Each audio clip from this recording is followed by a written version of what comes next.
Welcome to State News and Topics. I'm your host, Dr. Otis Cutler. Well, good morning. Thank you for listening in. This is Dr. Otis Cutler with State News and Topics. This morning we have a special guest with us, Secretary Gail Bassette of the Department of General Services. Madam Secretary, are you there? Yes, I am. Good morning. How are you today? Good morning. I'm doing fine, thank you. Good. How was your Christmas and your New Year's? That's beautiful. Thank you very much. And yours? Ma'am, it was very well. Spent time with friends and family, so it couldn't have been better. I agree with you. Well, first of all, I want to say thank you again for all that you've done for me, and as well as taking the time out of your very busy schedule to be on the show. Actually, our very first show on WLB for the new year, so we appreciate you being here. If you don't mind, let's get right into it. Okay. So, Madam Secretary, for those that may not know, what is the mission and the purpose of the Department of General Services? Well, the mission of Department of General Services is to facilitate the management and the operations and the maintenance of state-owned properties. So that's anywhere from any of your state-owned buildings, from the State House to the Government House to the properties that we have in Annapolis and throughout Baltimore and throughout the whole state of Maryland, to include some of the circuit courts and the multi-service centers. So we have about approximately 59 state-owned buildings that we manage and operate, but we really support probably about 2,000 buildings total. Wow. So you're actually overseeing 2,000 buildings in the state of Maryland. Well, I say that lightly, 2,000. Definitely 59. Those are direct buildings that we directly manage and operate. But we have some functions in some of the other state and municipal buildings in areas like energy conservation efforts. We, over here, we are responsible for maintaining and collecting utility information from state buildings so that we can meet our energy performance goals, and that's to conserve energy up to 10% by 2020. Sure. Now, as far as contracting and working with folks who may be looking to do business with the state, procurement opportunities, can you discuss that a little bit? Sure. Well, we are what they call an operating agency, a control agency, and that means that we're one of three that really maintain all of the procurement activities for primarily with commodities. And when we talk about janitorial or security guards or anywhere from salt to business supplies or office supplies, any of those types of widgets, if you will. So we manage all of those procurement efforts, as well as we do all the planning and design for all the new construction in the state of Maryland, to include schools construction also. So we do that. We have about 74 project managers in construction. And like I mentioned before, we do the energy conservation. So everything that I'm mentioning has a procurement opportunity. And as such, under the Office of Minority Affairs, we are pushed to maintain a 29% minority goal. We do have a Office of Business Programs here, and since I've been here, we have been doing a very aggressive effort in bringing more, including more small local minority businesses in our procurement efforts. We can talk more about that. We just had a summit, entrepreneurship summit in November, where we brought out all of our project managers from behind their desks to really talk about the upcoming and the current projects that small and local minority businesses can participate on right now. And that's going to be a yearly procurement and Business Summit, we actually partnered with the Maryland Department of Transportation. So it was very successful. We had over 450 small businesses to come out, and actually since then we have been very busy in engaging these businesses with ongoing projects.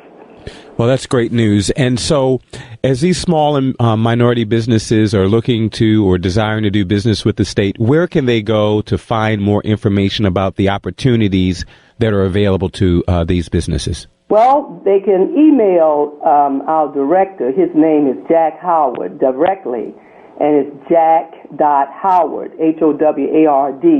at maryland.gov. And they can email him directly.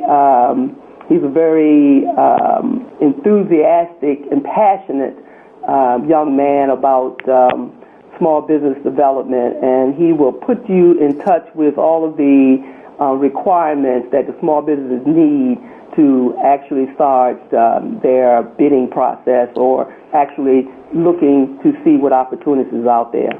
Right, and you have quite a unique background. Can you discuss your work with, which I thought was fascinating, because it's very rare. First of all, I want to commend you and acknowledge the fact that you hold this esteemed position, an African-American woman as a Secretary of Department of General Services. I'm going to give you a shout-out as a fellow Greek, as a Delta member of Delta Sigma Theta Incorporated. Can you discuss your role with the Obama administration and what you did with that administration? Okay, well, my professional background, I'm a business owner. Been a business owner for about 23 years, and I started out back in 1994 with little or nothing. And but the greatest thing I had was a desire to be an entrepreneur and to do more and to start my own business. So I did that. But I did that with very little business development background. For my first 20 years of my career, I started in television. So I was producer and director and editor and videographer. And I really credit that experience in helping me to navigate through the relationship building and the contract attainment because of my communications background. Because in business, and I'll get to the Obama administration, I just need to lead it up on how I got there. But in business, it's really all about, well, one of the key areas is business relationships, building the relationships, getting folks to know, like, and trust you so that they can do business with you. So like I say, I credit my communications background to help me be very successful in business. And as such, because I started with no business development background, which a lot of businesses do, I knew how to do video production very well. So I thought I could operate a business that way. But little did I know then that it was more than just your technical expertise. You have to have that three-legged stool, as I call, which is you really have to have a strong background in administration, business development, management, and also, of course, your technical expertise. So Barnes & Noble became my best friend. I just started educating myself. And then my colleagues, after I began to get tens of million dollars of contract in the federal government, my colleagues would ask me, how did you do that? Mm-hmm. And so from there, we started the Business Academy, where we help entrepreneurs and small businesses understand how to build their businesses for profitability and sustainability. And I was sought out by some of my other colleagues who had some relationships with the Obama administration. And at that time, and which is still the case, there were concerns about small businesses not getting their not getting access to these large contracts. So I was invited to be a part of this small business procurement outreach program with the Obama administration, and it consisted of directors, of procurement in the federal government, small businesses, and President Obama wanted to just get an idea on what was out there, and we had to present a final report on our findings on what some of the barriers for success was at the time, which it still exists, and some of the solutions that the Obama administration could use or could implement in the near future. And that was it was a wonderful committee. And I know that some of our suggestions were implemented. Well, great. And that's great to know. It's good to hear that you have a passion for small businesses. As we look at the state of the economy, some question whether it's completely recovered or if it's starting to recover from the recession. But particularly small and minority-owned businesses suffered greatly under the recession, and they're still suffering. But it's great to hear that you have a passion for it. It's great to hear that you have a deep and thorough understanding of what businesses owners are going through and what they've been through, because you've been down that road yourself, and certainly that will give you some insight to how to further develop and assist those businesses to seek out procurement opportunities with the state to grow their businesses. Sure. And like I said, here at the Department of General Services, we procure hundreds of millions of dollars of contracts every year.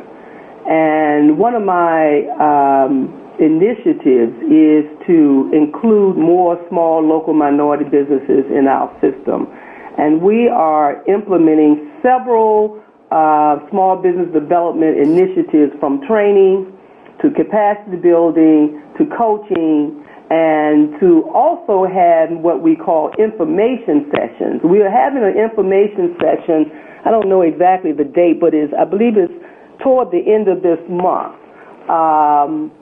where we're bringing in trade, skilled entrepreneurs and businesses to give them some scope of services, if you will, or from a high level information to let them know, one, some of the opportunities that are coming down the pike, and two, how do you successfully bid so that you can win these opportunities. So I believe we're starting with roofing companies, and it's toward the end of the month, and you can contact Mr. Howard about the exact date. But we have, as much as we have contracts for procurement and construction, we also have many contracts for maintenance, facility maintenance, from HVAC to roofing to flooring to painting, everything like that. So we're going to start our first information sessions that we're reaching out to the business community to let them know and give them information, relevant information, so that when the actual solicitation comes out, they will be prepared to bid, and they will also in this session be able to see other small businesses who are interested in that commodity to team together so that they can build their capacity, and then they can go out for the larger contracts as a team. Okay, great. Madam Secretary, another question for you. Discuss your role, which I think is also important as we've talked about the bids and your experience with the Obama administration, your role with the Baltimore-Washington Chamber of Commerce, Corridor Chamber of Commerce, because I think that's important to show that you had a diverse background, not just in the federal government or working with the federal government, but also in state and local affairs as well, and developing business and business opportunities. Yeah, you broke up a lot, but I think I caught some of it. So you want to know something about my participation with the Baltimore Chamber? Yes, ma'am, that's correct. Okay. I was, I guess, appointed. I'm not exactly sure what the language is, but I was asked to be a part of the board several years ago. And I think that the chambers are one of the most important organizations that a business can join for several reasons. One, you get an opportunity to meet other chamber members who you can team again with, and you can share best practices with. Two, the chamber has a strong reach with the state government and private companies also regarding their procurement opportunities. And three, there are many other outreach events that you can go to that you can expand your capacity or can expand your marketing efforts. This is a way that you can expand your marketing efforts by attending some of these outreach events. So I strongly encourage any small business or small or large business to join a chamber membership, and the Baltimore Chamber is a regional chamber that reaches regionally, which has a longer reach for some of these small businesses, and it really gives you a return on your investment in your marketing because you don't have to do that much one-on-one marketing. It really is a enterprise-wide marketing effort by joining a chamber. Sure, great. And so I have a relationship with two particular chambers in the region, the Howard County Chamber as well as the Greater Baltimore Black Chamber. And speaking to both of their presidents, I know they would really be excited about having you come to one of their meetings to address the chambers to talk, and certainly there are other chambers in the region to talk, or the state rather, to talk about your role and the great work that you're doing. Well, Madam Secretary, we're getting ready to go to break, but I certainly want to thank you for taking the time out of your schedule to be with us here on State News and Topics. My pleasure. Thank you for inviting me. Please come back again. Thank you. Thank you, sir. Yes, ma'am. Goodbye. Goodbye.